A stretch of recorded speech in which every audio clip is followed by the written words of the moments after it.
Friends welcome to smart friends. Karnataka NEET 2026 registration ಬಗ್ಗೆ ಭಾಳಷ್ಟು ಸ್ಟೂಡೆಂಟ್ಸ್ಗೆ ಡೌಟ್ ಇದೆ. ಏನಂದರೆ ಈಗ ಒಂದು ಲಿಂಕ್ ಬಿಟ್ಟಿದಾರಲ್ಲ, ಅದನ್ನು ಆಲ್ರೆಡಿ ಕೆ ಸಿ ಟಿ ಬರೆದವರು ಟ್ರೈ ಮಾಡ್ತವ್ರೆ, ಮತ್ತು ಈಗ ಆಲ್ರೆಡಿ ಆಪ್ಷನ್ ಎಂಟ್ರಿ ಮಾಡಿದ್ದಾರೆ. K C T option entry ಮಾಡಿದ್ರು ಟ್ರೈ ಮಾಡ್ತಾರೆ. ಟ್ರೈ ಮಾಡಿಬಿಟ್ಟು ನನಗೆ ಲಾಗಿನ್ ಆಗ್ತಾ ಇಲ್ಲ, ನನಗೆ ರಾಂಗ್ ಪಾಸ್ವರ್ಡ್ ಅಂತ ಬರ್ತಾ ಇದೆ ಅಂತ ಕೇಳ್ತಾರೆ. ಫ್ರೆಂಡ್ಸ್ ಕ್ಲಾರಿಟಿ ಕೊಡ್ತಾ ಇದೆ ನೋಡಿ. ಅವಾಗ ಜಸ್ಟ್ ಲಿಂಕ್ ಬಿಟ್ಬಿಟ್ಟಿದ್ದವರು, ಅದರಲ್ಲಿ ಬ್ರ್ಯಾಕೆಟಲ್ಲಿ ಕೊಟ್ಟಿರಲಿಲ್ಲ ಆ್ಯಕ್ಚುಲಿ ಯಾರಿಗಂತ ಲಿಂಕು.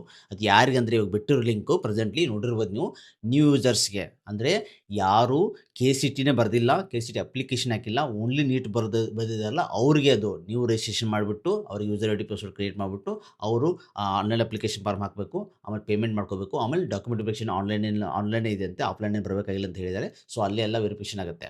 ಓಕೆ, ಯಾರಿಗೆ ಓನ್ಲಿ ನೀಟ್ ಬರೆದವರು. ಯಾರು ಕೆ ಸಿ ಟಿ ಬರೆದಿದ್ದಾರಲ್ಲ ಅವ್ರದ್ದು ನಿಮ್ಮದು ಆಲ್ರೆಡಿ ನೀವು ಅಪ್ಲಿಕೇಶನ್ ಹಾಕಿರ್ತಾರೆ. ಇವೊಂದು ನೀವು ಎಕ್ಸಾಮ್ ಬರೆದಿಲ್ಲ ಅಂದ್ರೆ ಪರವಾಗಿಲ್ಲ, ನೀವು K C T application form ಹಾಕಿದರೆ ಸಾಕು, ಅದರಲ್ಲಿ ನೀವು ನೀಟ್ ರೋಮರ್ ಎಂಟ್ರಿ ಮಾಡೋದಿರುತ್ತೆ. ಬಟ್ ಇನ್ನೂ ಅದಕ್ಕೆ ಲಿಂಕ್ ಬಿಟ್ಟಿಲ್ಲ. ಕ್ಲಾರಿಟಿ ಇರಲಿ.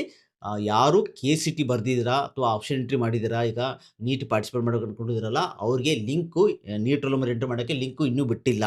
ವೇಟ್ ಮಾಡಿ, ಲಿಂಕ್ ಬಿಡ್ತಾರೆ, ಆವಾಗ ನೀವು ಲಾಗಿನ್ ಮಾಡಿಬಿಟ್ಟು same user I D password K C ಟಿದೇ ಇತ್ತಲ್ಲ ಯೂಸರ್ ಐ ಡಿ ಪಾಸ್ವರ್ಡು, ಅದನ್ನು ನೀವು ಲಾಗಿನ್ ಮಾಡಿಬಿಟ್ಟು ನೀಟ್ ರೋಲ್ ನಂಬರ್ ಎಂಟ್ರಿ ಮಾಡಬೇಕಾಗತ್ತೆ.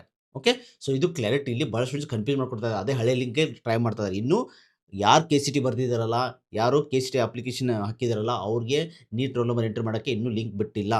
ಇದು ಕ್ಲಾರಿಟಿ ಇರಲಿ. ಲಿಂಕ್ ಬಿಟ್ಟ ತಕ್ಷಣ ನಾನು ಅಪ್ಡೇಟ್ ಮಾಡ್ತೀನಿ ನಿಮಗೆ. ನನ್ನ ಚಾನಲ್ ಸಬ್ಸ್ಕ್ರೈಬ್ ಮಾಡ್ಕೊಳ್ಳಿ, ನನ್ನ ಪೇಜ್ನ ಫಾಲೋ ಮಾಡ್ಕೊಳ್ಳಿ, ಕಂಪ್ಲೀಟಾಗಿ ಅಪ್ಡೇಟ್ ಕೊಡ್ತಾ ಇರ್ತೀನಿ ನಿಮಗೆ. Okay friends.